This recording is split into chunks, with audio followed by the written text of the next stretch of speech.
He staggered to his feet, and was Samwise the Hobbit, Hamfast's son again. "Now come, you filth," he cried. "You've hurt my master, you brute, and you'll pay for it. We're going on, but we'll settle with you first. Come on and taste it again." As if his indomitable spirit had set its potency in motion, the glass blazed suddenly like a white torch in his hand and flamed like a star leaping from the firmament sears the dark air with intolerable light. No such terror out of heaven had ever burned in Shelob's face before.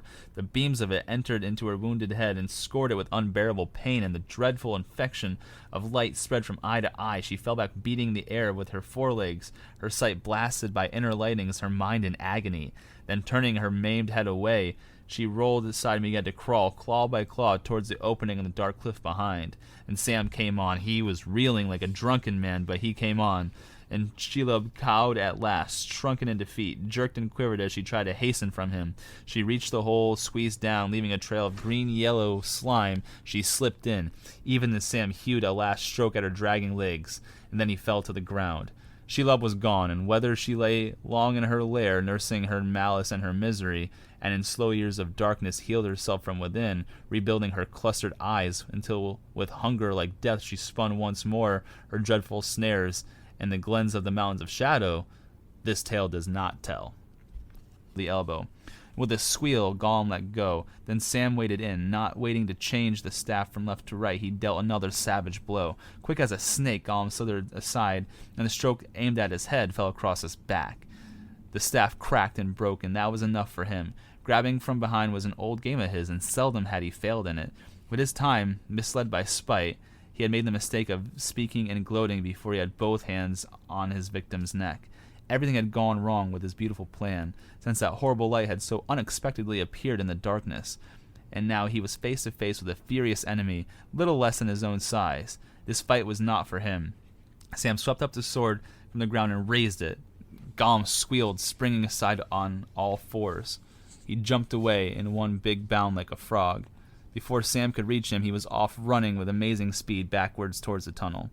And sword in hand, Sam went after him. For the moment, he had forgotten everything else but the red fury in his brain and the desire to kill Gollum. But before he could overtake him, Gollum was gone. And then, as the dark hole stood before him, and the stench came out to meet him, like a clap of thunder, he thought of Frodo, and the monster smote upon Sam's mind. He spun around, rushed wildly up the path, calling and calling his master's name. He was too late. So far, Gollum's plot had succeeded. Getting this thing home, if Sam is now the one that's in the driver's seat with the ring in his possession. Ooh, that's tough. You know what's interesting about that question is, too, it's kind of like the Harry Potter flip, right? Like, Harry, you almost thought Neville was, like, the chosen one there. If this actually happened and it played out where Sam was chosen to, kind of carry out the mission on his own, I believe Sam could, but it's basically a one-way ticket. Like, no one's getting home at that point. I believe he could, based on, I don't want to give anything away, but kind of just even the drive we've seen in Shelob's lair here, and kind of what he shows us at the end, which we don't want to give anything away, but based on his efforts and how he kind of, things he proves later on, which I don't want to give anything away about his tactical ability, I believe he could be very difficult, but at that point, I think, this other companion that we've been traveling with, I think that would come into play, and I think it's basically a one-way ticket. Like, I think he could, but I don't think there's any way of getting out. Very difficult. That's really all I can say about it, because I don't have enough really factual information to go on what if. But that's what I would say is just based on his drive and what he proves later on in the next installment on how he's able to do things. He could, but you're going to have that one variable that plays a big role that we've already kind of seen in this book here as their guide through the marshes. And I think it's a one-way ticket. What about you?